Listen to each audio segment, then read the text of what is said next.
نحمده ونصلي ونسلم على رسوله الكريم وعلى آله الطيبين الطاهرين وأصحابه الأكرمين أجمعين وعلى من تبعهم بإحسان إلى يوم الدين، أما بعد. وقال تعالى في شان حبيبه الكريم: إن الله وملائكته يصلون على النبي يا أيها الذين آمنوا صلوا عليه وسلموا تسليما اللهم صل على سيدنا محمد وعلى آل سيدنا مولانا محمد وبارك وسلم. سب سے پہلے تو میں تہ دل سے شکر گزار ہوں حضرت العلامہ مولانا ڈاکٹر پروفیسر سید تنویر خدا نمائی صاحب قبلہ حفظہ اللہ وادام اللہ فیوزہ کہ آپ نے مجھے اس بابرکت محفل کا حصہ بنایا. اور دوسری چیز کہ یہاں اکابر علماء بھی تشریف فرما ہیں اور محترم مشائخ بھی تشریف فرما ہیں. ان کے سامنے مجھے موقع ملا ہے، میں بڑا اپنے آپ کو خوش نصیب سمجھتا ہوں. اور جو جیسے ہم نے سنا کہ یہ جو موضوع ہے آج ہر ایک کی زبان پر ہے، ہر ایک کا دل اس سے بڑا غمزدہ بھی ہوا ہے، متفکر بھی ہوا ہے، اور خودکشی اس کا جو معاملہ ہے یہ آج لوگوں کے لیے ایک نیا حل بن کر سامنے آیا ہے. اس کے بارے میں میں کوشش کروں گا کہ کچھ باتیں آپ کے سامنے عرض کروں، کیونکہ عنوان بہت وسیع ہے اور اس کے اندر دو الگ الگ جہتوں کا بیان کہ خودکشی کی ذاتی حیثیت کیا ہے، شریعت میں اس کا کیا مقام ہے، قرآن و حدیث کی روشنی میں اس کی کیا مضمومیت ہے، اور دوسری چیز پھر اہل طریقت کا اس کے اندر کیا کردار اور رول ہو کہ لوگوں کی اصلاح اس زاویے سے کیسے کی جائے. اس بارے میں کچھ باتیں میں عرض کر رہا ہوں کہ سب سے پہلی بات تو قرآن مجید میں اللہ تبارک و تعالیٰ نے ارشاد فرمایا: وَلَا تَقْتُلُوا أَنفُسَكُمْ إِنَّ اللَّهَ كَانَ بِكُمْ رَحِيمًا. سورۃ النساء کی آیت ہے کہ اللہ فرماتا ہے کہ تم اپنی جانوں کو قتل مت کرو، یقیناً اللہ خوب مہربان اور رحم کرنے والا ہے. اللہ تبارک و تعالیٰ نے واضح طور پر فرما دیا کہ اپنی جانوں کو تم قتل نہیں کرنا، یہ اللہ کا حکم ہے. اور اس سے مفسرین اکرام نے خودکشی کی ممانعت اور حرمت کی دلیل کو ثابت کیا ہے. دوسری آیت کریمہ کہ جہاں پر لوگوں کو یہ خیال ہے کہ یہ جسم میرا ہے، میں کچھ بھی کر سکتا ہوں، یہ خیال آج پیدا ہو رہا ہے، تو اللہ تبارک و تعالیٰ نے فرمایا: ان اللہ اشترى من المؤمنین انفسهم واموالهم بان لهم الجنہ، کہ اللہ تبارک و تعالیٰ نے مومنین کے جانوں کو خرید لیا ہے، ان کے اموال کو، ان کے جانوں کو اللہ نے خرید لیا ہے جنت کے بدلے میں، کہ اگر جنت چاہتے ہیں تو پھر یہ جان اللہ کے حکم کے موافق چلے گی، یہ مال خرچ ہوگا تو اللہ کے حکم کے موافق ہوگا، اس کے اندر کسی اور کو کوئی اختیار نہیں ہوگا. تیسری چیز مشہور آیت کریمہ ہے، اللہ تبارک و تعالیٰ نے فرمایا: وَلَا تُلْقُوا بِأَيْدِيكُمْ إِلَى التَّهْلُكَةِ، کہ تم اپنی جانوں کو، اپنے ہاتھوں کو ہلاکت میں مت ڈالو. یہاں پر جز بول کر کل مراد لیا گیا اور بتایا گیا کہ ایک شخص کو کسی بھی مہلک چیز کی طرف نہیں جانا ہے. اپنی ساری جان کو ہلاک کر دینا، اپنے آپ کو فنا کر دینا، مٹا دینا، یہ دور بات ہے، بلکہ ذرا برابر بھی اگر کہیں پر تکلیف نظر آتی ہے تو اس چیز سے اجتناب کرنا یہ اسلام کا قاعدہ اور قانون ہے. اب ان آیت کریمہ کے تحت مفسرین اکرام نے ارشاد فرمایا، امام بغوی فرماتے ہیں اپنی تفسیر معالم التنزیل کے اندر کہ وَقِيلَ أَرَادَ بِهِ قَتْلُ الْمُسْلِمِ نَفْسَهُ، کہ یہاں پر جو آیت کریمہ ہے اس سے مراد ہی یہ ہے کہ وہ ایک مسلمان اپنی جان نہیں لے سکتا. دوسری طرف امام فخر الدین رازی رحمۃ اللہ علیہ فرماتے ہیں کہ وَلَا تَقْتُلُوا أَنفُسَكُمْ کی تفسیر کے اندر يَدُلُّ عَلَى النَّهْيِ عَنْ قَتْلِ غَيْرِهِ وَعَنْ قَتْلِ نَفْسِهِ بِالْبَاطِلِ، کہ اس بات کی دلالت ہے اس آیت کریمہ میں کہ کوئی شخص غیر کو بھی قتل نہ کرے اور اپنے آپ کو بھی قتل نہ کرے. بغیر کوئی شرعی وجہ کے. اب خودکشی کے اندر کوئی شرعی وجہ نہیں ہے. غیر کے لیے جب مقابلہ ہوتا ہے تو سیلف ڈیفنس ہے، یا پھر جہاں پر آپ کو ضرورت پیش آتی ہے وہاں پر آپ غیر سے مقابلہ کر سکتے ہیں. خودکشی کے لیے کوئی شرعی دلیل حاصل نہیں ہوتی. تیسری چیز بتائی گئی ہے، اب یہاں کیونکہ یہاں پھر یہ بات ذہن میں آئی، عرض کر دوں. لوگ کہتے ہیں خودکشی کے لیے شرعی دلیل یہ ہو کہ جب اگر کہیں پر یہ اکراہ کی کیفیت آ جائے، جبر کی کیفیت آ جائے، تو یہاں پر کیونکہ اکثر احناف ہیں، احناف کا یہی مسلک ہے کہ اگر آپ کو جبر و اکراہ کی کیفیت بھی آ جائے تو وہاں پر آپ زبان سے اقرار کر لیجئے، دل اپنا ایمان پر مطمئن کیجئے اور جان کی حفاظت فرمائیے. آگے ارشاد ہوتا ہے کہ احادیث کریمہ میں حضور پاک صلی اللہ علیہ وسلم نے واضح طور پر خودکشی کی حرمت کی اعلان فرمایا. کہیں پر کنایتاً فرمایا تو کہیں پر صراحتاً فرمایا. حدیث پاک میں آتا ہے فَإِنَّ لِجَسَدِكَ عَلَيْكَ حَقًّا وَإِنَّ لِعَيْنَيْكَ عَيْنَيْكَ عَلَيْكَ حَقًّا، کہ تمہارے جسم کا تم پر حق ہے. حضور فرماتے ہیں کہ تم اسے تکلیف نہیں دے سکتے. یہ حدیث پاک صحیح بخاری کی ہے. اور دوسری حدیث پاک جہاں پر وضاحت سے بالکل عیاں طور پر حضور پاک نے بیان فرمایا، کنز العمال کی یہ حدیث ہے کہ حضور پاک نے ارشاد فرمایا جس نے گلا گھونٹ کر اپنے آپ کو مار ڈالا وہ دوزخ میں بھی گلا گھونٹتے رہے گا، اور جس نے نیزہ مار کر اپنے آپ کو ہلاک کیا وہ دوزخ میں بھی اسی عذاب میں مبتلا رہے گا. یعنی جہاں پر جس طریقے سے اس نے اپنی جان لی ہے، خودکشی کی ہے، میرے آقا فرماتے ہیں کہ تم کو اس کی اجازت نہیں، اس کا ٹھکانہ جہنم ہوگا اور وہ اسی عذاب میں مبتلا رہے گا. واضح طور پر حدیث پاک میں بھی بیان ہو گیا کہ خودکشی کرنا یہ بالکل حرام ہے. اب خودکشی کیا ہے؟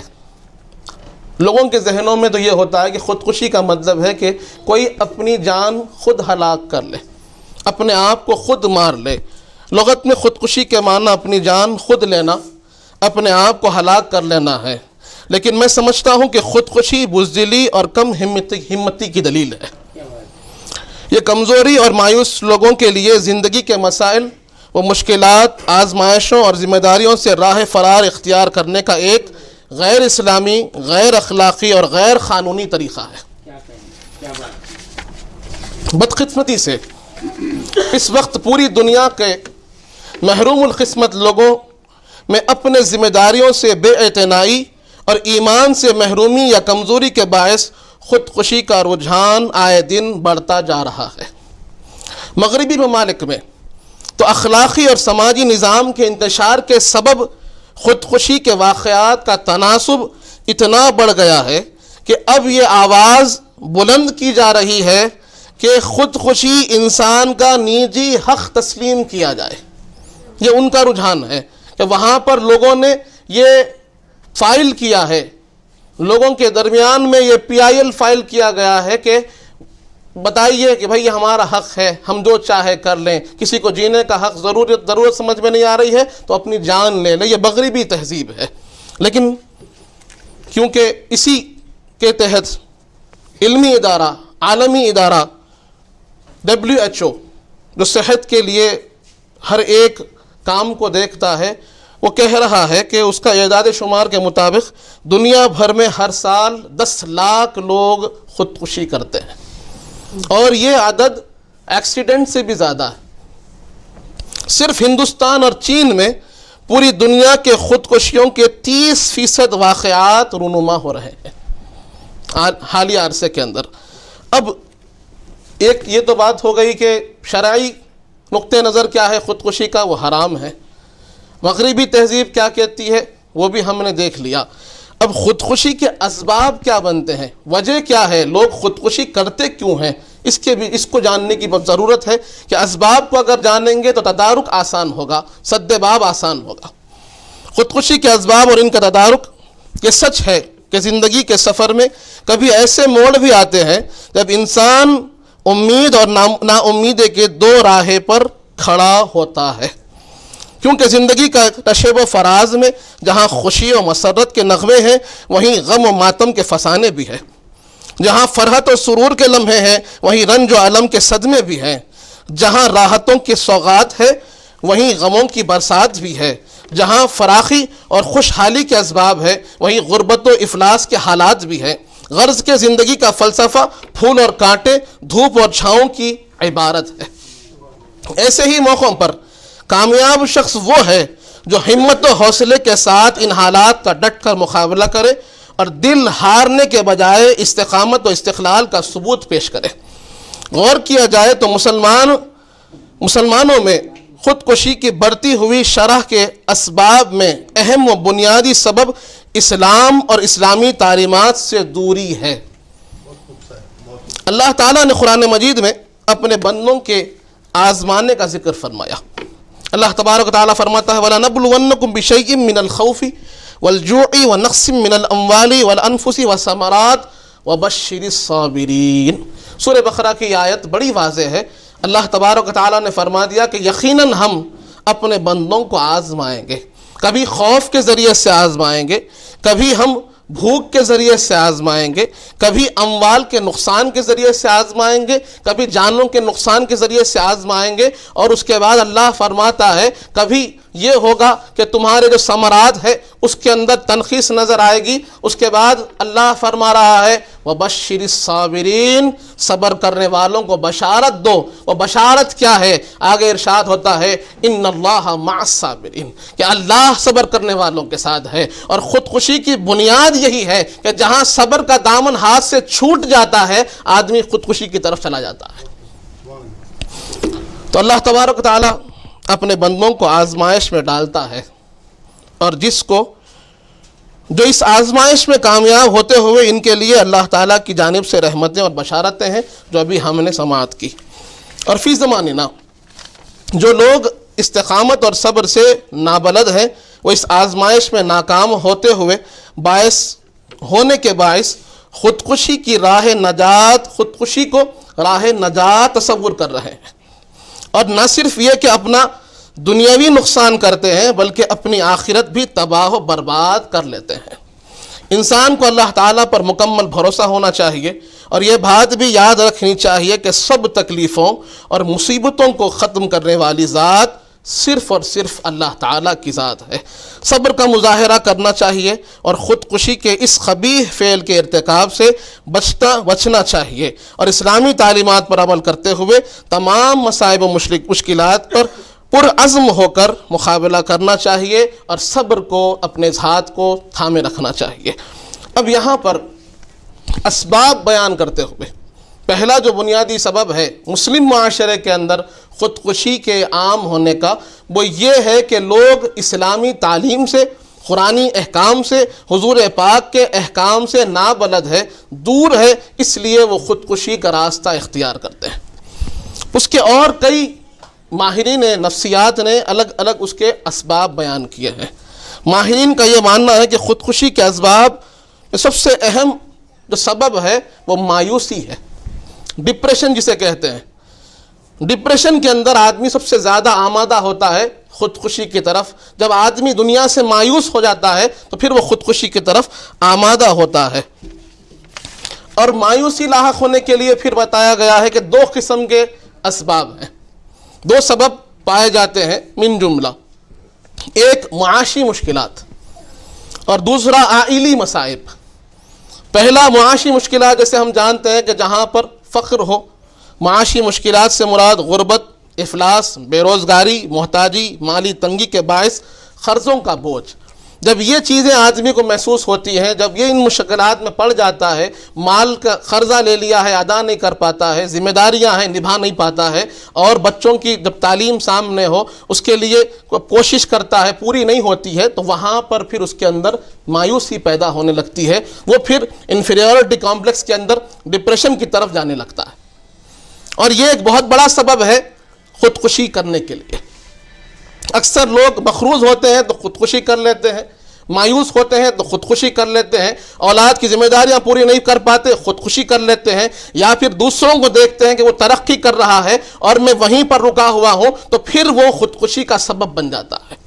تو ایک سبب معاشی مشکلات ہے، دوسرا سبب عائلی مصائب ہے۔ عائلی مصائب سے مراد کیا ہے؟ تو پھر ہم جانتے ہیں کہ آپسی تعلقات میں جو آدمی محبت نہیں پاتا، گھریلو معاملات میں نا اتفاقی ہو، رشتوں میں تنازعات کا پیدا ہونا، ظلم، جبر یا پھر جانبدار بان یا پھر کسی کو تنقید کرنا، یہ تمام چیزیں جو ہے یہ عائلی معاملات ہیں. اور جو ہم آج کیس سن رہے ہیں، جو کیسز ہمارے سامنے آ رہے ہیں، اس کی بنیاد بھی یہی عائلی تعلقات ہیں کہ جہاں پر جیسے ہم نے سنا کہ جب تک دونوں کے حقوق بتائے نہیں جائیں گے، ہمارے پاس ہمارے معاشرے میں یہ ہوتا ہے کہ ہر شخص کو اپنا حق یاد رہتا ہے، ہر شخص کو اپنے حق کی تلاش رہتی ہے، حق کی فکر رہتی ہے، اور وہ اپنے حق کی بات کرتا ہے. شوہر اپنے حق کی بات کرتا ہے، بیوی اپنے حق کی بات کرتی ہے، شوہر کے والدین اپنے حقوق کی بات کرتے ہیں، بیوی کے والدین اپنے حقوق کی بات کرتے ہیں، رشتہ دار اپنے حقوق کی بات کرتے ہیں، سارا عالم اپنے حقوق کی بات کر رہا ہے. لیکن یہ بات کو وہ لوگ نہیں سمجھتے کہ جہاں جہاں حق ہوتا ہے وہیں پر بھی ایک آبلیگیشن اور ذمہ داری بھی ہوتی ہے کہ جہاں ہم اپنے حق کی بات کر رہے ہیں وہیں پر ہم کو یہ بات بھی سوچنی ہوگی کہ ہماری ذمہ داری بھی بنتی ہے کہ جب ہم اپنے حق کے لیے لڑ رہے ہیں تو اپنی ذمہ داری کو پورا کرنے کے لیے بھی کھڑا ہونا ہوگا. یہ چیز آج ہمارے اندر اس کا فقدان ہے. اس لیے ہر شخص جب اپنے حق کی بات کرے اور اپنی ذمہ داری کا احساس پورا نہ کرے تو پھر اختلاف ہوتا ہے. ہاں، حق کی بات بھی کی جائے اور اس سے زیادہ اپنی ذمہ داری کو نبھایا جائے، اختلاف رفع ہو جائے گا، دور ہو جائے گا. یہ عائلی تعلقات کی بنیاد یہیں پر ہوتی ہے. یہاں پر فساد شروع ہوتا ہے، یہیں پر تنازع شروع ہوتا ہے کہ جب ہر شخص اپنے حق کی بات کرتا ہے اور اپنی ذمہ داری سے دور ہٹتا ہے. اس کے بعد پھر اب خودکشی کے سد باب کیا ہو، اس کو روکے کیسا. ہم نے مسائل تو سمجھ لیے، اس کی وجوہات بھی سمجھ لیے، اب اس کی تدارک کیسے ہو. تو یہ بتایا گیا ہے کہ اس عمل کی طرف مائل ہونے والے، پہلے کچھ اشارات کو سمجھنے کی ضرورت ہے کہ بھائی کون آدمی خودکشی کی طرف جا رہا ہے، کیسے پہچانے. تو بتایا جاتا ہے کہ اس عمل کی طرف مائل ہونے والے شخص کے اندر کچھ علامتیں پائی جاتی ہیں. ایسا شخص مایوس ہو جاتا ہے، اس کا دل دنیا سے اکتا جاتا ہے، اسے اپنی زندگی کا فائدہ نظر نہیں آتا، مزاج میں تناؤ اور افسردگی طاری ہو جاتی ہے، زبان میں مرنے یا دنیا چھوڑنے کی باتیں اکثر آنے لگتی ہیں. جب یہ کیفیت پیدا ہو تو پھر اس شخص کا دل مضطرب اور بے چین ہے، یہ سمجھنے کی ضرورت ہے. اور یہاں پر اس حدیث پاک کو امپلیمنٹ کرنے کی ضرورت ہے جو ہم نے بچپن سے سنی ہے. میرے آقا فرماتے ہیں لا یؤمن احدکم حتی یحب لاخیہ ما یحب لنفسہ. صحیح بخاری کی یہ حدیث ہے جہاں پر حضور پاک نے واضح طور پر فرما دیا کہ کسی شخص کا ایمان تب تک مکمل نہیں ہوگا جب تک وہ اپنے لیے جو چاہتا ہے اپنے بھائی کے لیے وہ نہ چاہے، یعنی اپنے بھائی کے لیے وہی چاہے جو اپنے لیے چاہتا ہے. تو جب ایک آدمی اپنے لیے سکون چاہتا ہے تو بھائی کے لیے بھی سکون چاہے. یہ نہ ہو کہ آپ اپنے سکون کے لیے اس کے راتوں کی چین کو، راتوں کی نیند کو حرام کر دیں. یہ اسلام نہیں سکھاتا. اضطراب کو دور کرنے والا سبب یہی ہے کہ جب وہ مضطرب نظر آئے وہ آپ دیکھیں گے کب، جب آپ اپنی فکر کے ساتھ ساتھ اپنے بھائی کی بھی فکر کریں گے تو اس کا اضطراب بھی نظر آئے گا، اس کی بے چینی بھی نظر آئے گی، اس کا تناؤ بھی نظر آئے گا، اس کے دنیا سے اکتا جانا بھی نظر آئے گا، اس کے چہرے کی مایوسی بھی سمجھ میں آئے گی. یہ کب ہوگا؟ جب آدمی اپنی ذات سے ہٹ کر دوسرے کی سوچ تو کرے، دوسرے کی طرف متوجہ تو ہو، تب یہ کام ہوگا. یہ کام آج ہمارے اندر بہت کم ہو گیا ہے. ہم اپنے اندر ہی اپنے آپ کو ہی ڈھونڈتے رہ رہے ہیں، اپنے ہی پریشانیوں میں، اپنے ہی مسائل میں، اپنے ہی ضروریات کی تکمیل میں ہی لگے ہوئے ہیں. لیکن افسوس کہ یہ آج ہر کوئی اپنی ذات میں اس قدر منہمک ہے جسے یہ علم ہی نہیں کہ میرے ساتھ بیٹھے ہوئے شخص کی زندگی میں کیا چل رہا ہے. اس کا ایک ہی واحد علاج ہے. اب علاج کیا ہے؟ اضطراب کا علاج اطمینان ہے، بے چینی کا علاج سکون ہے. اور یہ کہاں حاصل ہوتا ہے؟ تو قرآن مجید میں اللہ تبارک تعالیٰ نے واضح طور پر فرما دیا الا بذکر اللہ تطمئن القلوب. آگاہ ہو جاؤ کہ اللہ کے ذکر سے ہی لوگوں کو اطمینان ملتا ہے. جہاں پر لوگ مایوسی کی طرف جا رہے ہیں تو اللہ نے فرما دیا لا تقنطوا من رحمت اللہ، کہ تم اللہ کی رحمت سے مایوس نہ ہو. تو یہاں جو ہماری ذمہ داری ہے اور خصوصاً اہل طریقت کی ذمہ داری ہے، کیونکہ ان کا معاملہ کیا ہے، یہ دل والے ہیں.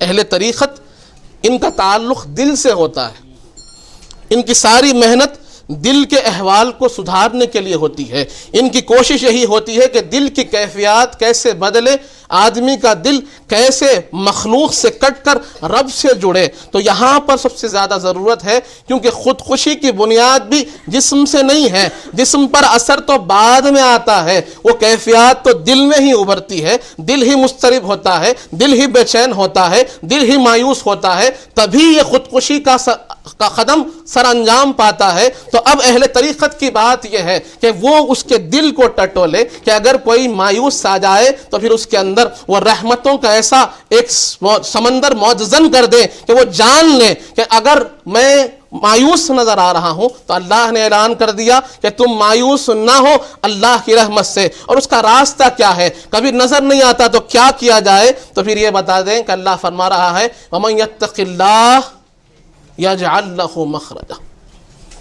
یہ جو اللہ کے راستے پر چلتا ہے، جو تقوی اختیار کرتا ہے، تجھے راستہ نظر نہیں آتا ہوگا، اللہ تیرے لیے راستہ فراہم کرے گا۔ وَيَرْزُقْهُ مِنْ حَيْثُ لَا يَحْتَسِبُ، اور وہاں سے تجھے رزق دے گا جہاں سے تو نے گمان نہ کیا ہوگا۔ تو اہل طریقت کی بنیاد جو ہے، ہمارا جو مقصد ہے، وہی اس کا حل ہے کہ ہم بندے کو اللہ سے جوڑ دیں۔ جب بندہ اللہ سے جڑ جائے گا تو پھر وہ کبھی خودکشی نہیں کرے گا۔ یہ ایک اہم چیز ہے۔ اب دل کی کیفیات ہے تو یقیناً اہل دل کے پاس جب آتے ہیں تو وہ دل کو سدھار ہی دیتے ہیں، ان کی ذمہ داری یہ ہے۔ اور خانخواہ میں آتے ہی وہ ہیں کہ جن کے دل دنیا سے ٹوٹ جاتے ہیں، تو دنیا سے اکتا جاتے ہیں۔